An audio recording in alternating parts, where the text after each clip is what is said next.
Folks, this video we've got the Asus Prime Z890m plus Wi-Fi. We're going to do common case connectors, all right, and common power connectors. Hopefully this will help somebody out. So I'm doing this outside of the case. You're going to be doing this in the case. It is way more difficult inside the case than what you're going to see here, okay? Just so you know, expect to see some level of frustration. But you'll have this video to refer to, all right? Toughest thing, folks, is usually hitting these front panel connectors, especially, you know, in a dark, poorly lit area of your house. Don't do that. Get yourself a nice, light like that maybe, and some glasses if you need them. But let's get this started, all right? So, you know, you can attack this any freaking way you want to, but I'm just gonna show you guys the connectors as I pull them out of thin air, all right? I've got stuff basically simulated. You see there's no case sitting here, right? So we're gonna just grab the ends of cables that I've hacked off to show you this. Now the power supply actually is a real power supply. That is still functioning. But all right, so 24-pin power, folks. Let's plug this in. This powers up your motherboard, okay? And that goes there. It is in usually two pieces. You know, this one, yeah, the part of this will detach for 20/4. But you'll want to, you know, pop this in on each ends, and that's going to snap in, boom. That goes in only one way, okay? Just so you know, there's a tab on this side. Make sure that you put it in correctly. Now, another thing here from the power supply is our CPU power connectors. All right, they are right there. In this case, depending on your CPU, you may need only to connect 2 of these, which is what we're going to do here. As I don't have a setup to do 3, but if you want to overclock, you would want to do all 3. If you've got, you know, 225F or one of the other non-overclockable, or you're not going to overclock, you're fine with just connecting these 2, all right? So those are 1x4. You heard the click, and that goes in there, okay? Now I may, just to make it easier, may disconnect a few things here and there, just so it's easier to see. The reality is, folks, to power up your CPU for the first time, and assuming there was a CPU in here, and RAM and all that good stuff, these are important connectors, the ones we've already put in, okay? You will need those connectors for sure to get there. The other stuff, you know, is just basically not necessarily needed.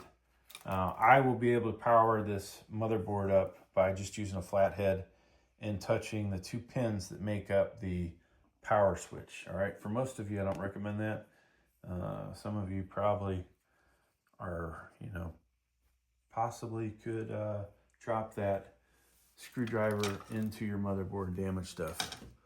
But just, you know, to let you guys know how the way I would actually approach these, I would want to see this thing fired up first, right? So we'll jump over to front panel connectors. The most important of these being this power switch, second row here, 3rd and 4th pins, okay? That goes in 90 degrees to the motherboard, or 90 degrees to the surface you're sitting on. Boom, okay? At this point, I could actually, if I had all the other components needed, I could fire this up, right? But in this case, we're not ready to do much anything. All right, so let's finish our front panel connectors. So most people's cases have, you know, a limited selection. You've got USB 3.0, USB 2.0. Here's like the power switch that we've already connected, a reset switch, and then the higher drive and power LEDs, all right? So let's continue on here.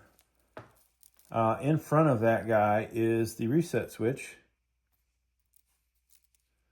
And one of these will say reset on it. Right there, okay.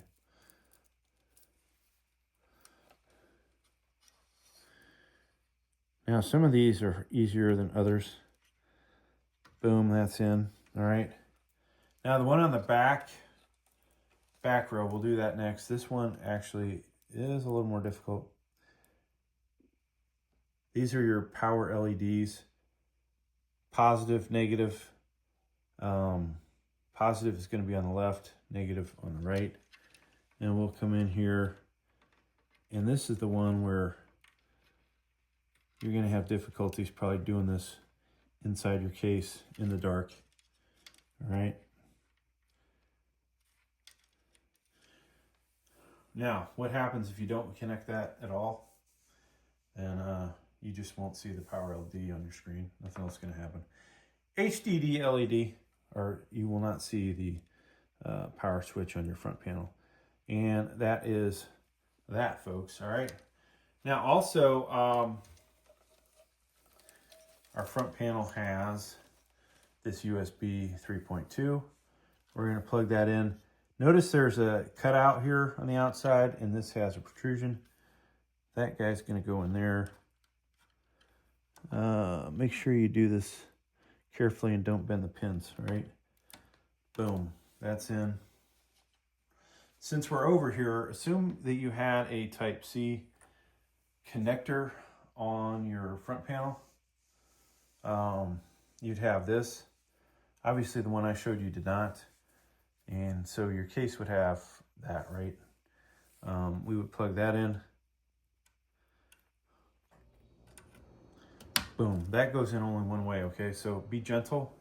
Try and get it to go the one way and then go. Nope, not gonna work. All right, let's see, moving over here. So we have two USB 2.0s and a down here HD audio.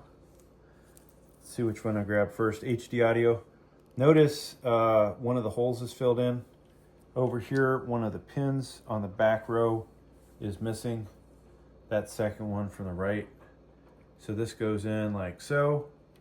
Be gentle, in case you didn't listen to me.